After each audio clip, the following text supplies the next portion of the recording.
so our tour kicks off deep in the American South. Coming in at number 5 is a place that's as beautiful as it is unsettling, the Myrtles Plantation. The Myrtles is like a layer cake of tragedy.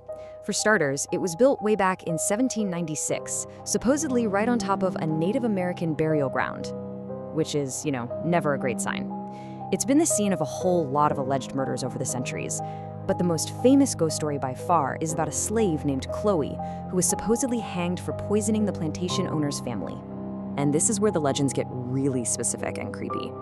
Inside the house, there's this big ornate mirror, and the story goes that it doesn't just reflect the room. It holds the trapped souls of the family members who were poisoned. People say they see strange shapes moving in it, and every so often, little handprints appear on the glass that, no matter how hard you scrub, just cannot be wiped clean. Okay, for number 4, let's head over to Arkansas, to a place that was built to be a luxurious, high-end resort, but instead, it became a stage for some very real and very grotesque horror. Welcome to the Crescent Hotel. So, the hotel's terrifying turn all started with this one guy, Norman Baker. Back in 1937, this con man, who had absolutely zero medical training, by the way, bought the hotel. He rebranded it as a cancer hospital, promising miracle cures. In reality, he was a total fraud who performed these horrific, agonizing experiments on desperate people. It was just a place of unbelievable suffering. And today, well, the echoes of all that pain are still bouncing off the walls. Guests report seeing the ghosts of Baker's nurses and his poor patients just wandering the halls. People hear blood-curdling screams coming from the basement, which, that used to be the morgue. And room 218 is infamous for some seriously aggressive paranormal activity. The hotel's haunting isn't some old legend. It's a direct scar from one man's cruelty. For our number 3 spot, we're leaving solid ground behind, all aboard the Queen Mary, a magnificent ocean liner that's now a permanently docked hotel in California. And let me tell you, it's carrying a lot more than just history. It's got a whole spectral crew. Now, on a ship this massive, there are hundreds of rooms, but there is one cabin with a reputation so dark, so active, that for years they had to seal it off from the public entirely. Just remember this number, B340. So why is this one little cabin so notorious? Well, the activity people report in there is next level.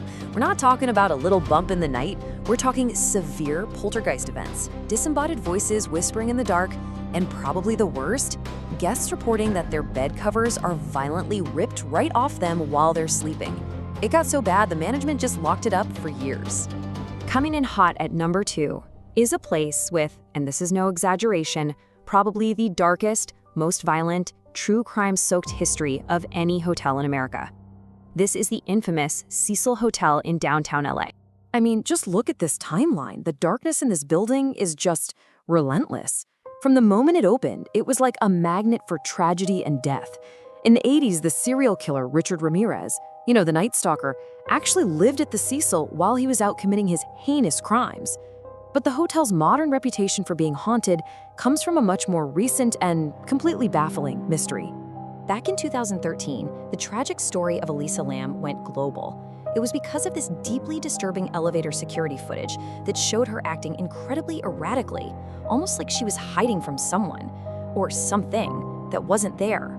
She vanished right after, and her body was later discovered in a water tank on the hotel roof. The footage is so profoundly weird that it sparked worldwide theories that she was interacting with a paranormal entity. And now, here we are. We have arrived at our final destination, the grand, the elegant, and, according to so many, the number 1 most terrifying hotel in America, the Stanley Hotel in Estes Park, Colorado. And you probably know this one. Its fame is literally sealed in pop culture history because this is the very place that gave Stephen King the inspiration for one of the greatest horror stories of all time, The Shining. So the story of how it happened is incredible. King and his wife checked into room 217 right as the hotel was about to close down for the winter. They were the only guests in the entire sprawling building. That night, he had this horrific nightmare that his own son was being chased and terrorized through the hotel's long, empty corridors.